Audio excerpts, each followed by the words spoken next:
मेरा नाम जगदीश प्रसाद है, पूर्व प्रधान पिपरौली, तहसील माठ, जिला मथुरा। ये स्थान जो है तहसील माठ में आता है। श्री राधे श्याम श्यामा श्याम। ये स्थान ब्रज में सबसे ज़्यादा प्राचीन स्थानों में से इसकी गिनती होती है। राधे राधे जी, आज हम आपको दर्शन कराने लेके जा रहे हैं राधा रानी सरोवर। क्या हिस्ट्री है इस स्थान की जानेंगे वहाँ के मुख्य पुजारी से, तो बने रहिए वीडियो के साथ, आपको पूर्ण दर्शन कराएंगे। श्री गोपेश्वर महादेव।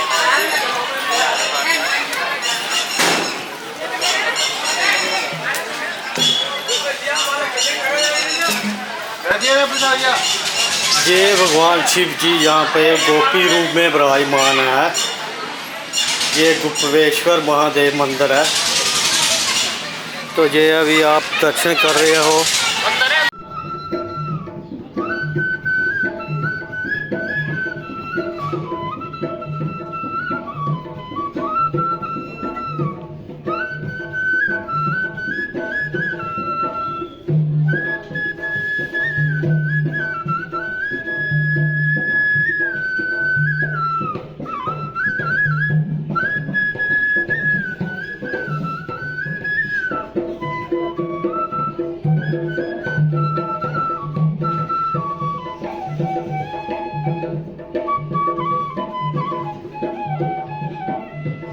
ये तब से ये शिव भगवान जी या जहीं गोपीश्वर रूप में मौजूद है, तभी उनका नाम गोपेश्वर महादेव रखा है कि जाने की गोपी का रूप धारण वाले महादेव।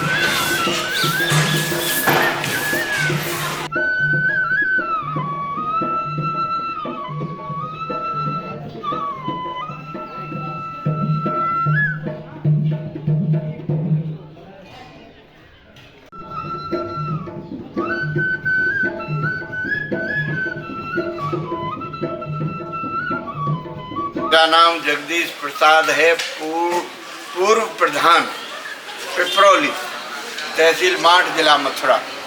ये स्थान जो है तहसील माठ में आता है और यहाँ के हम प्रबंधक हैं। जय श्री राधे श्याम श्यामा श्याम। ये स्थान ब्रज में सबसे ज़्यादा प्राचीन स्थानों में से इसकी गिनती होती है। और देखिए, द्वापर में भगवान श्री कृष्ण का अवतार हुआ और द्वापर में यमुना किनारे बंसी वट पर महाराज हुआ। शरद पूर्णिमा की रात्रि थी, वो रात्रि 6 महीने की हो गई। महाराज में अनलिमिटेड अनगिनत गोपियां भाग ले रही थीं। उनके पैरों में पायल और घुंघरू बंधे थे। उधर कैलाश पर प्रभु महादेव अपने प्रभु श्याम सुंदर और राधा रानी के भजन में बैठे थे। वो भज रहे थे, राधे कृष्ण राधे कृष्ण राधे कृष्ण। देखिए, महाराज में प्रभु ने एक ऐसी लीला की, जितनी अनगिनत गोपियां थी उतने ही कृष्ण हो गए। इसी से उसको महाराज कहा गया। देखिए, हर गोपी को सिर्फ, प्रभु तो एक थे, हर गोपी को सिर्फ अपने साथ वाले कृष्ण ही दिखाई दे रहे थे। दूसरी गोपी के साथ वाले कृष्ण उस गोपी को दिखाई नहीं दे रहे थे। जब महाराज शुरू हुआ तो देखिए, गोपियों के पैरों के पायल और घुंघरू बजने लगे, प्रभु की बंसी बजने लगी और एक ऐसा मधुर संगीत पैदा हुआ जो कि तीनों लोकों में छा गया। वो इतना मधुर संगीत था, जिस किसी के कानों में वो ध्वनि गई वो महाराज की तरफ दौड़ने लगा। चाहे वो देवता हो, मनुष्य हो, किन्नर हो, पशु पक्षी भी महाराज की तरफ भागने लगे। उधर कैलाश पे प्रभु महादेव जी के कानों में वो मधुर ध्वनि गई। प्रभु महादेव जी का भजन भंग हो गया। महादेव जी ने विचार किया कि भाई इतनी मधुर ध्वनि कहाँ से आ रही है। जो कि मेरे भजन को भंग कर रही है, ये ध्वनि मुझे अति प्रिय लग रही है। तब प्रभु महादेव जी ने अपने विवेक से पता लगाया तो प्रभु महादेव जी को मालूम पड़ा ये तो यमुना किनारे बंसी बट पर महाराज हो रहा है और मेरे प्रभु सिंहासन पर विराजे। मैं भी चलूं, अपने प्रभु का दर्शन करूं और अपने नेत्रों को सफल करूं। उसी वक्त माता पार्वती और प्रभु महादेव कैलाश से चल दिए और उस जगह आए जहां महाराज हो रहा था। वहां महाराज के चारों तरफ दो गोपियां पहरा दे रही थी, ललता और विशाखा।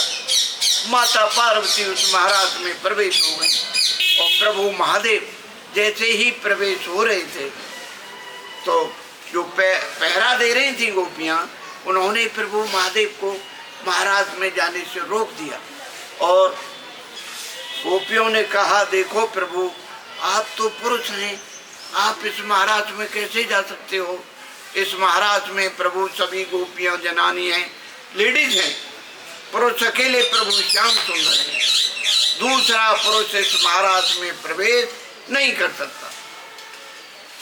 महादेव जी गोपियों की इस तरह की बात को सुनकर बहुत निराश हुए और निराश होकर के बोले, अरे गोपियों, मैं तो कैलाश से आया हूँ अपने प्रभु का दर्शन पाने के लिए और महाराज का आनंद लेने के लिए।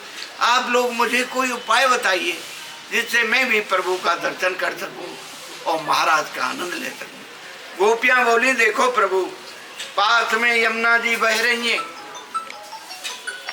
बहुत आसान उपाय है, आप वहां जाइए, यमुना जी में स्नान करिए और यमुना जी से प्रार्थना करिए, हे यमुने मेरा गोपी रूप हो जाए। प्रभु महादेव ने यमुना जी में 3 डुबकियां लगाई और प्रभु महादेव गोपी बन गए। जैसे ही प्रभु महादेव गोपी बने, यमुना जी ने प्रकट होकर अपना सारा श्रृंगार दे दिया। अब प्रभु महादेव गोपी बनकर सज धज कर जैसे ही प्रभु महादेव ने महाराज में प्रवेश किया, प्रभु श्याम सुंदर की उन पर नजर गई तो प्रभु श्याम सुंदर तुरंत सिंहासन से खड़े होकर के बोले, आइए गोपेश्वरी, आइए गोपेश्वरी।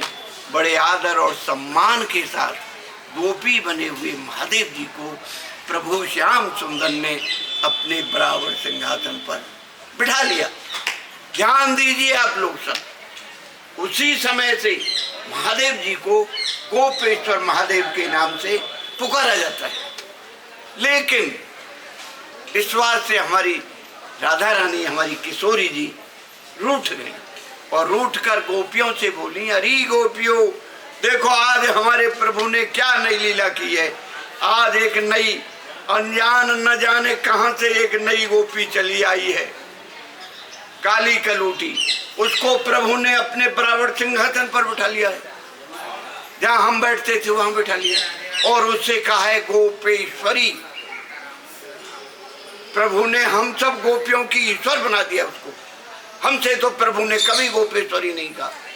इसी बात पर राधा रानी रूठ कर नंगे पैर पैदल धीरे धीरे धीरे धीरे धीरे धीरे चलते चलते चलते चलते यहाँ आकर बैठ गई। अब आप समझिए, राधा रानी के बिना रास महाराज कुछ भी संभव नहीं है। जब राधा रानी महाराज में से हट गई, महाराज बंद हो गया।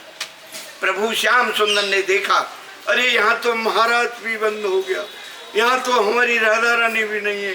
तब प्रभु श्याम सुंदर व्याकुल होकर राधा रानी को चारों दिशाओं में ढूंढ रहे हैं और प्रभु राधा रानी को खोज रहे, पुकार रहे। प्रभु पुकार रहे राधा रानी को, हे राधे आप कहाँ हो, हे किशोरी जी आप कहाँ हो, जहाँ भी हो आप आवाज दो। देखिए, जिस रास्ते से राधा रानी यहाँ आई थी, उस रास्ते में ब्रज की रज में राधा रानी के बहुत छोटे छोटे पैरों के चिन्ह बने थे। जब प्रभु राधा रानी को ढूंढ रहे थे, अचानक प्रभु की नजर गई तो प्रभु ने पहचान लिया को ये तो हमारी राधा रानी के पैरों के चिन्ह हैं। प्रभु ने उन चिन्हों से रज लेकर अपने मस्तक से लगाई और इन चिन्हों को प्रभु खोजते खोजते खोजते खोजते यहाँ राधा रानी के पास आई।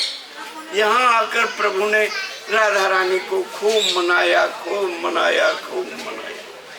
राधा रानी मनने में नहीं आई तो प्रभु सोचने लगे ये तो मनाने से भी नहीं मन रही। तब प्रभु इनके पैरों में लेट गए और पैरों में गिरकर बोले, देखो राधे, देखो किशोरी जी, आप नाराज हो गई, गुस्सा हो गई। वो कोई मामूली गोपी नहीं थी। अरे कैलाश से प्रभु महादेव आए थे महाराज देखने के लिए। देखो राधे, कोई अतिथि, कोई मेहमान आपके दरवाजे पाएगा, क्या आप उसका आदर सत्कार नहीं करेंगी? अब देखो राधे, आप अपनी गुस्सा छोड़ो और हमारे साथ चलो। राधा रानी बोली, प्रभु अब मैं कैसे चलूं? देखो प्रभु, मैं महाराज में से नंगे पैर पैदल चलकर आई हूँ। प्रभु मेरे पैरों में छाले पड़े हैं। प्रभु मैं बहुत ज्यादा थकी हूँ। प्रभु अब मैं तो चल ही नहीं सकती। तब प्रभु बोले, अच्छा राधे, आपके पैरों में छाले हैं, आप नहीं चल सकती हो तो आओ हमारे कंधे पे बैठ जाओ। जैसे ही राधा रानी प्रभु के कंधे पे बैठने को होती हैं, प्रभु अंतर्ध्यान हो जाते। जब प्रभु अंतर्ध्यान होते तो राधा रानी प्रभु की याद कर करके खूब रोती हैं, मेरे श्याम कहाँ गए, मेरे कन्हैया कहाँ गए, मेरे प्रभु कहाँ गए। और देखिए राधा रानी के रोने से, उनके अश्रुधारा से, ये जो आप सरोवर देख रहे हो, ये राधा रानी के अश्रुधारा से भरा हुआ सरोवर है। देखिए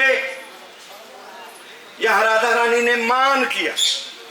रूठने को मान कहते हैं और मान करने से राधा रानी के अश्रुधारा से ये सरोवर भरा है। इसी से इसको मान सरोवर कहा गया है। रूठने को मान कहा गया है, इसलिए इसको राधा रानी के आंसुओं से भरा है, इसलिए इसको मान सरोवर कहा गया है। और इस स्थान को राधा रानी मान सरोवर धाम कहा गया है। देखिए यहाँ प्रभु अपनी बंसी और मुकुट राधा रानी मंदिर में राधा रानी के पास छोड़कर यहाँ से द्वारका चले गए। द्वारका में जब कभी भी आपको सौभाग्य मिले प्रभु के दर्शन का, तो आपको वहाँ बंसी और मुकुट का दर्शन नहीं होगा, वहाँ सुदर्शन चक्र का दर्शन होगा। और देखिए एक रहस्य की बात और समझ लो, बंसी का दर्शन बिहारी जी में भी नहीं होता है, लेकिन साल में एक बार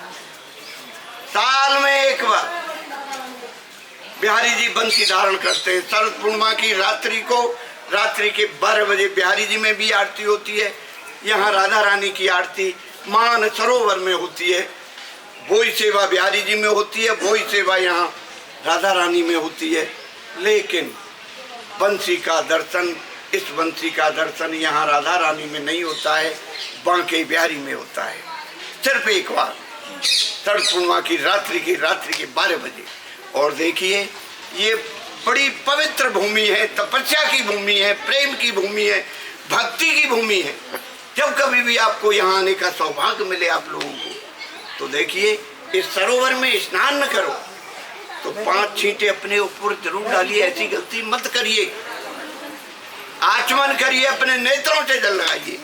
और देखिए इस मान सरोवर में स्नान करने से, राधा रानी का दर्शन करने से मनोकामनाएं तो पूरी होती ही हैं, कलयुग के कष्टों और पापों से भी मुक्ति मिलती है। यहाँ हम और आप सभी लोग यहाँ राधा रानी का दर्शन करते हैं। ये किसी पत्थर में से बनाया हुआ नहीं है, ये स्वयंभू दर्शन है, प्राकट्य दर्शन है। श्री हित हरवंश जी महाराज बंसी के अवतार हैं, कन्हैया की बंसी के अवतार। तो उन्होंने यहाँ राधा रानी जहाँ विराजमान है वहाँ भूमि में समाई हुई हैं। तो बंसी के अवतार श्री हित हरवंश जी महाराज, उन्होंने यहाँ घोर तप किया, संत थे वो, और घोर तप करके राधा रानी को उन्होंने यहाँ मान सरोवर में प्रकट किया। उधर राधा वल्लभ में श्री हित हरवंश जी ने राधा वल्लभ जी को प्रकट किया। ये जो राधा रानी मान सरोवर जो जगह है, ये श्री हितरवंश जी की तपोस्थली है। यहाँ उन्होंने तप किया और तप करते करते श्री हितरवंश जी विलीन हो गए। बोलिए जय जय श्री राधे श्याम श्यामा श्याम। इस बातें कोई आपको बता के नहीं देगा, नहीं देगा। तभी तो आपको बाबा जी बता जहाँ पे विराजमान किया कि हमें भी इसके का इतिहास और इसके बारे में ज्ञान दीजिए। आपने सभी ज्ञान दे दिया जिसके बारे में हमें भी नहीं पता था। हमारे चैनल के माध्यम से दुनिया भी जो देखेगी उनको भी इस स्थान के ज्ञान के बारे में पता लगेगा, तो वो भी ज़रूर दर्शन करने के लिए स्थान पे पहुँचेंगे। क्योंकि लोग आते हैं वो वृंदावन मथुरा ही घूम के चले जाते हैं, उनको असली वृंदावन का पता ही नहीं है कि असली वृंदावन कहाँ बसता है। देखो अब तो विदेश वाले भी ले जाते हैं, विदेश वाले भी ले जाते हैं और वहाँ भी वो ले भर के तो ले जाते हैं, लेकिन क्या करते हैं वो जाने, मैं उसका पता।